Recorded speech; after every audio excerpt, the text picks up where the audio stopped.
Good morning, children. This is the continuation of our 7th lesson, Vertical Descent.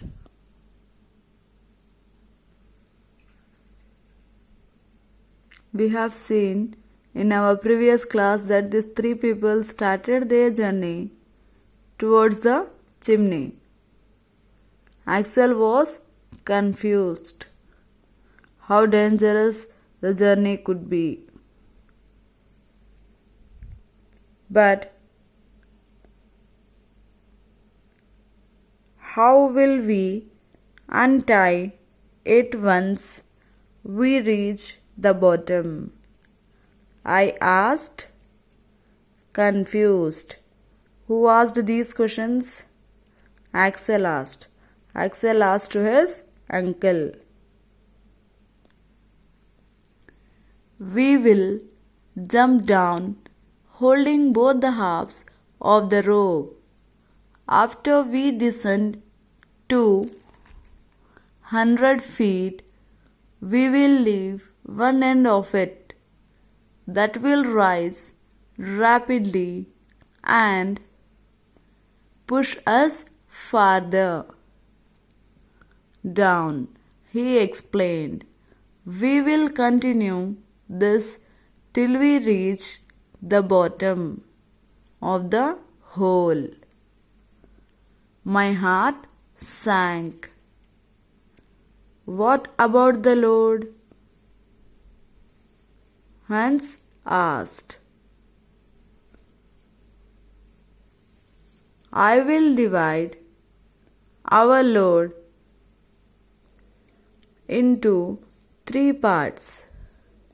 Each of us will strap a part of our food provisions upon his back. What about our clothes, the ladders and ropes? I asked. They will go down by themselves. My uncle always had the simplest solutions for all problems.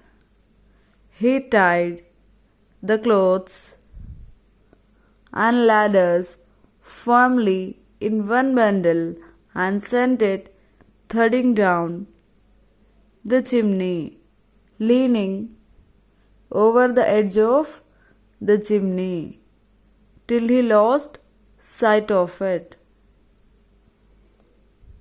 Then he straightened up and turned around. It's our turn now, he said.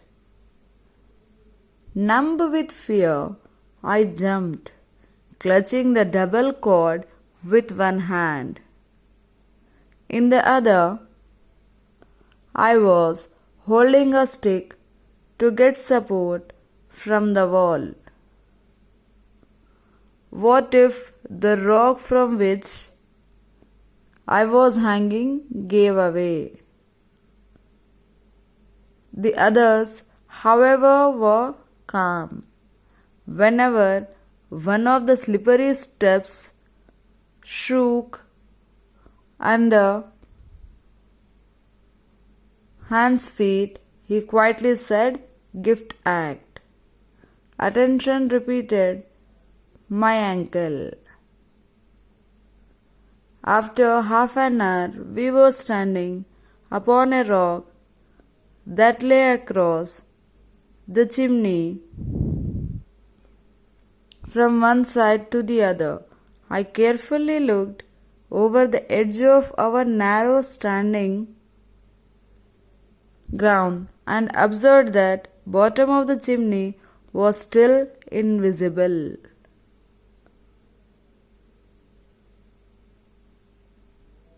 So we descended another 200 feet in half an hour. Here you can see in the picture how these 3 people started their journey towards the chimney. My uncle explained that how to travel inside the crater. as the Hans was confused and I thought that the journey would be impossible. So his uncle replied that we will jump down holding both the halves of the rope. So he divided the whole rope into the two parts. The half part he tied to the rock and the half part he thrown inside the chimney. Now they started their journey towards the bottom of the chimney or the bottom of the hole.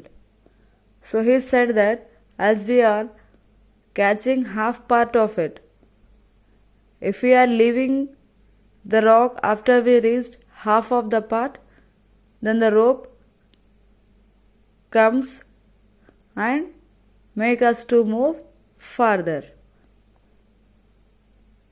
So in this way we can reach the bottom of the hole. Here it means they have taken a rope and he divided that into two parts.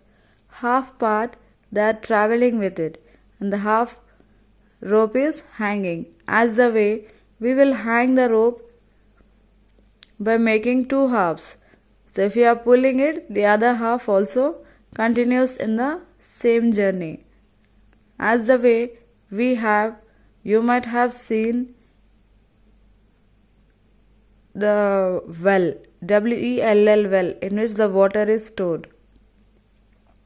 So we have a means of a wheel through which the bucket of water which we can fill with us. In that way, he tied the rope. As long as they are going inside the hole, they will get the length of rope and they can reach the end of the crater. Then the boy asked about what about the clothes and food. So he said that I am going to divide the clothes and food into three equal parts that we will carry on our back. The clothes and all the ropes he tied